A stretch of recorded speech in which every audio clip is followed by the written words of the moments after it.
Welcome to our channel world teacher news. మన ఛానల్కి world teacher news అని పేరు మార్చాం. మన సబ్స్క్రైబర్లందరిలో గమనించవలసింది, సద్గురు సుబ్రహ్మణ్యం గారి యొక్క ఆజ్ఞానుసారంగా వరల్డ్ టీచర్ న్యూస్. మన ఛానల్లో వీడియోలన్నీ కూడా మానసిక ప్రశాంతతకు సంబంధించినటువంటివి. ఉదయం నుండి సాయంత్రం వరకు కుటుంబ పోషణ కోసం ఏదో రకంగా ప్రతి ఒక్కరూ కష్టపడుతూనే ఉన్నాడు. దానివల్ల మానసిక ప్రశాంతతను కూడా కోల్పోతున్నారు. అందువల్ల మానసిక ప్రశాంతతను కలిగించేటువంటివే మన వీడియోలు అన్నీ కూడా. కనీసం 750 వీడియోలు ఉన్నాయి. వీటిని మీరు ఉదయాన్నే 6 కానీ రాత్రిపూట అన్నం తిన్న తర్వాత నిద్రించేటప్పుడు టీవీలు కట్టేసి కానీ చూడండి. మీకు మానసిక ప్రశాంతత అనేటువంటిది తప్పనిసరిగా లభిస్తుంది. లేకపోతే మీ ఇంట్లో ఉన్నటువంటి టీవీకి మన ఛానల్ని యాడ్ చేసుకోండి, టీవీలో చూడవచ్చు. ఇప్పుడు మనము మనస్సు, ఆత్మ, దేవుడు, జీవుడు అనే విషయాన్ని చెప్పుకుంటున్నాం. అసలు చాలామంది ఏమంటారంటే మనస్సు ఆత్మ రెండూ ఒకటే అంటాడు. కానే కాదు, మనస్సు వేరే, ఆత్మ వేరు, రెండిటికి సంబంధమే లేదు. జీవుడు, దేవుడు ఇక్కడ వేరంటారు. కాదు, ఒకటే. ఇక్కడ ఒకటే, జీవుడే దేవుడు, అంతే. నీలో ఉండే దైవశక్తి తెలుసుకునేంత వరకు నువ్వు ఈ అభిషేకాలు, పూజలు, ప్రార్థనలు, నమాజులు ఇవన్నీ కూడా చేయాల్సిందే. నువ్వు తెలుసుకునేది ఎప్పుడు ఈ జన్మకు తెలుసుకుంటావా? తెలుసుకోలేవు.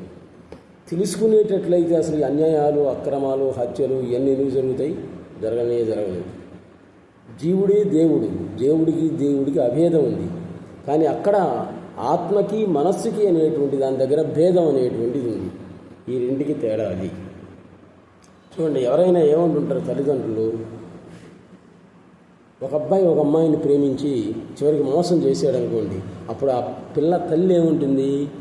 ఫలాని వాడి వల్ల మా అబ్బాయి మనసు పాడైపోయింది, మా అమ్మాయి మనసును వాడు పాడు చేశాడు అంటాడు. అవునా? కానీ మా అమ్మాయి ఆత్మని పాడు చేశాడు అన్నాడు. చూడండి, అసలు ఆత్మను పాడు చేయలేవు. నైనం చిందంతి శస్త్రాన్ని నైనం దహతి పావక నతైవం ఛేదయంత్యాపో నశోషయతి మారుత. అటు ఆత్మను అసలు ఏమీ చేయలేదు, కానీ మనస్సును చేయొచ్చు. మనస్సును పాడు చేయొచ్చు, కానీ ఆత్మను పాడు చేయలేవు. దానికి ఇదే ఉదాహరణ. కాబట్టి వర్షం అనేటువంటిది నింగిని, నేలను ఏకం చేస్తుంది. జ్ఞానం అనేటువంటిది జీవుడిని, దేవుడిని ఏకం చేస్తుంది. ప్రతి వాడు కూడా అహం, నేను అంటాడు. ఆడవాళ్ళు నేననేది, మగవాడు నేనే, నపుంసకుడు నేనే, చివరికి పంది, కుక్క, ఎలక, పంది, పాము అన్నీ కూడా నేను అని అంటుంది. అసలు ఏంది ఈ నేను? ఈ నేనుల్లో నీవు నేను అనేటువంటిది నేనది. కొన్ని కోట్ల నేనులు ఉన్నాయి. ఆ నేనులలో నువ్వు నేను ఓసారి ఆలోచించుకో అంటాడు సద్గురు సుబ్రహ్మణ్యం గారు. కాబట్టి నేను అనేటువంటిది అది దైవనామం. చూడండి ఏం చెప్పాడు గురువు గారు, నేను అనేటువంటిది దైవనామం. చూడండి, తెలిసి పలికినా తెలియక పలికినా కానీ రిజల్ట్ సమానంగానే వస్తుంది. ఇప్పుడు కోడిని కోసాము, అది కోత కూస్తుందా? అది బతికితే కోత కూస్తుంది, కుక్కకో అని. దాన్ని కోసామనుకోండి తలకాయనికి, కోత కుయ్యదు. అదే రకంగా అహంకారం అనేటువంటి దాన్ని తొలగిపోయినటువంటి వాడు ఇంకంతే, మౌనం, మాట్లాడాడు. ఆయనే ఉత్తమ యోగి. అందుకే వేమన అదే కదండి, ఊరకుండేవాడు ఉత్తమ యోగిరా అన్నాడు అనమాట. మౌనంగా ఉండేటువంటి వాడు. నీలో మౌనం అనేటువంటిది ఎప్పుడు ఆవహిస్తుంది అంటే అహంకారం అనేటువంటి దానికి పోతే మౌనం అనేటువంటిది ఆవహిస్తుంది. కాబట్టి ఏకాంతం, మౌనం అనేటువంటివి సహజంగా నీకు సంభవిస్తే అప్పుడు నీవు ముక్తి పొందినటువంటి వాడు అవుతావు.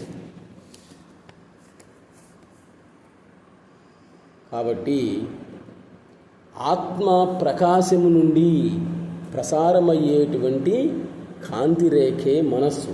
చూడండి ఏం చెప్పాడు, ఆత్మ వేరు, మనస్సు వేరు.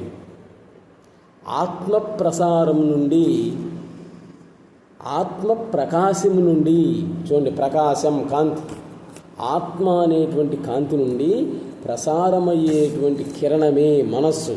అది అంతే. దాని నుండి ఇది వస్తుంది, కానీ దీని నుండి అది పోదన్నమాట ఎప్పుడూ కూడా. అందుకే మనస్సును పాడు చేయగలడు కానీ ఎవడైనా కానీ, మనస్సును చెడగొట్టగలడు కానీ ఆత్మను చెడగొట్టలేడు. ఆల్ శాస్త్రాస్ ఇన్ ఆత్మనిష్ట, అంతే.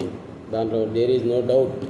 శాస్త్రాలన్నీ కూడా ఆత్మనిష్టకు సంబంధించినవే. నైనం చిందంతి శస్త్రాన్ని, it is not cut by any knife. To cut it knife is not need. It is available through any sadhana. To obtain it, me sadhana is needed. ఆత్మానుభవానికి అసలు ఏ సాధన అవసరమే లేదు అంటాడు సద్గురు సుబ్రహ్మణ్యం. ఆత్మానుభవానికి ఏ సాధన అవసరం లేదు. నువ్వు ఏ తపస్సు చేయాల్సిన అవసరం లేదు, ఏ పూజలు చేయాల్సిన అవసరం లేదు. అయితే ఇంకేం చేయాలి, నేను అనుకో చాలు అంటాడనమాట. వాడు ఆస్తికుడైనా నాస్తికుడైనా నేను అనాల్సిందే కదా. ఫలాని వాడి కొడుకు నేను అంటాడనమాట. కాబట్టి నేను అనుకో చాలు.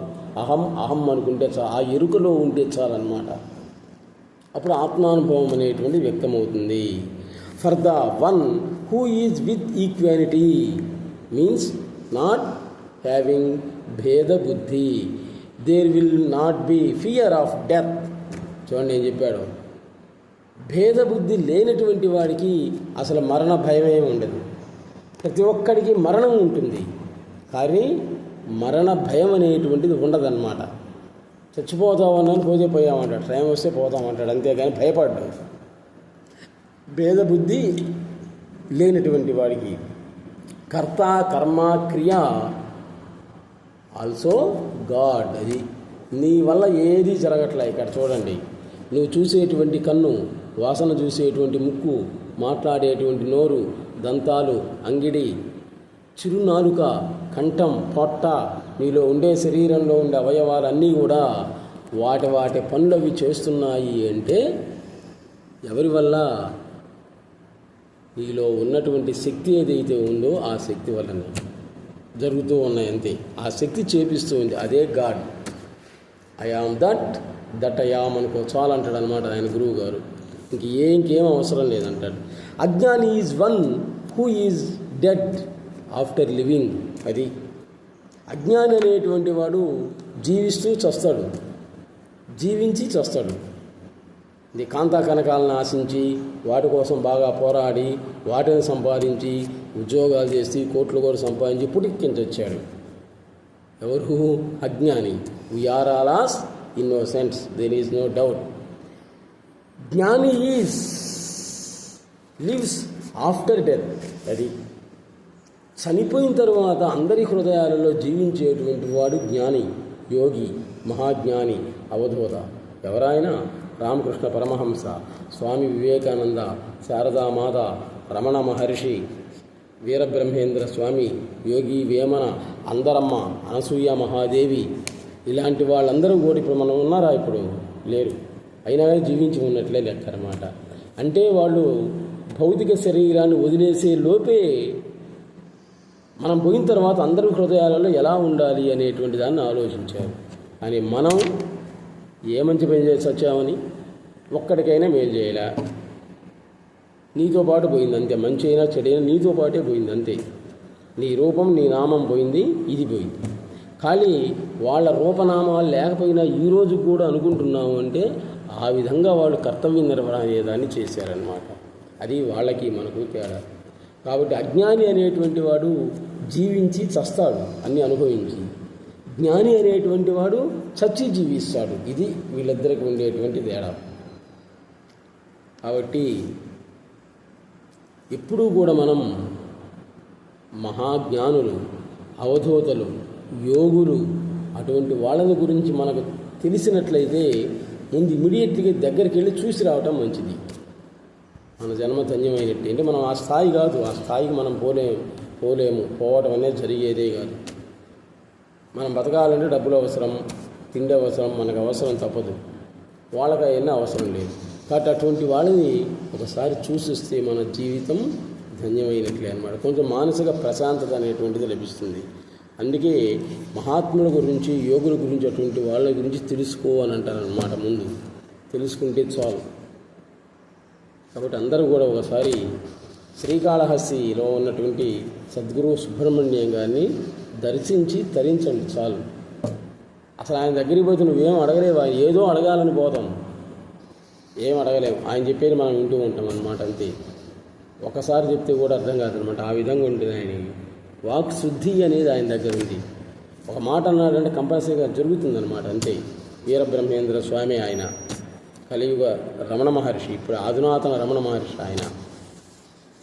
కలియుగ వీరబ్రహ్మేంద్ర స్వామి, యోగి వేమన, ఇళ్ళమూడు అమ్మవారు, వీళ్ళందరి యొక్క తపశ్శక్తి, జ్ఞానశక్తి మొత్తం కూడా ఆయనలో ఉంది. అందుకే పాపం హై స్కూల్ హెడ్ మాస్టర్ అండి రిజైన్ చేశాడు. గవర్నమెంట్ ఉద్యోగం రావడం కష్టం. నువ్వు చేస్తావా ఉద్యోగం వచ్చి నువ్వు రిజైన్ చేస్తావా? ఆ బ్రహ్మదేవుడు దిగి వచ్చినా కానీ చెయ్యము. మన ఉద్యోగం అవసరం. మరి ఆయన చేశాడు. మొట్టమొదటి పాపం చాలా ఇబ్బంది పడ్డాడు తిండికి కూడా. ఈరోజు వరల్డ్ టీచర్ అయ్యాడు, ప్రపంచ గురువు అయ్యాడు ఆయన. ఆయన పేరే మన ఛానల్కి పెట్టుకున్నాం, వరల్డ్ టీచర్ న్యూస్ అని. కాబట్టి మన వీడియోలన్నీ కూడా ఉదయాన్న 6 కానీ లేదా సాయంత్రం పూట అన్నం నిద్రించేటప్పుడు కానీ చూడండి. మీకు మానసిక ప్రశాంతత అనేటువంటి దొరకకపోతే అప్పుడు అడగండి. మొత్తం మానసిక ప్రశాంతత, పీస్ ఆఫ్ మైండ్, మానసిక ప్రశాంతత సంబంధించినటువంటి వీడియోలే మనన్నీ. పరీక్షల టైం కాబట్టి ఇంటర్మీడియట్, 10th డిగ్రీ వాళ్ళ సిలబస్లు అప్పుడప్పుడు పెడుతూ ఉంటాం అన్నమాట. ఎందుకంటే వాళ్ళ కోసం, పిల్లల కోసం. చివరి మార్కులే కదా. లక్షల ఖర్చు పెట్టేది దేనికి అంటే మార్కుల కోసం. మార్కులు దేనికి అంటే ఉద్యోగాల కోసం. కాబట్టి మీకు తెలియనటువంటి వాళ్ళు ఎవరైనా ఉన్నా కానీ world teacher news, WORLD, world TEACHER teacher news, NEWS news, world teacher news ఛానల్ని సబ్స్క్రైబ్ చేయించండి. దీనివల్ల నాకు ఉపయోగం ఏంటి అంటే తెలిసినటువంటి దాన్ని మీకు చెప్పినదో మానసిక ప్రశాంతత, అంతే, అంతకంటే ఏం లేదు. మనకు తెలిసి 10 మందికి చెబితే మనకు మనశ్శాంతి. కాబట్టి వీలున్నప్పుడు ప్రతి ఒక్కరూ కూడా సద్గురు సుబ్రహ్మణ్యం గారిని దర్శించిరండి. ఎందుకంటే 95 సంవత్సరాల అవధూత ఆయన. ఇప్పుడు 95 ఏళ్ళు. రమణ మహర్షి దగ్గర ఉండి తపస్సు చేశాడు. ఆ శక్తి నాకు వచ్చిందనమాట. అలాగే బాపట్ల దగ్గర ఉన్నటువంటి జిల్లెళ్ళమూడి అమ్మ, అందరమ్మ, అక్కడికి వెళ్ళి ఆమె ఇంటికి అందరి ఇల్లు అనేటువంటి పేరు పెట్టింది. అక్కడికి వెళ్ళి భోజనం చేసిరండి సార్. మీరు ఏం చేయాల్సిన పనిలే, మీరు మానసిక ప్రశాంతత అనేటువంటి దొరుకుతుంది. Please subscribe our channel. Pullapandula Ramamurthy కాదు, వరల్డ్ టీచర్. నమస్తే.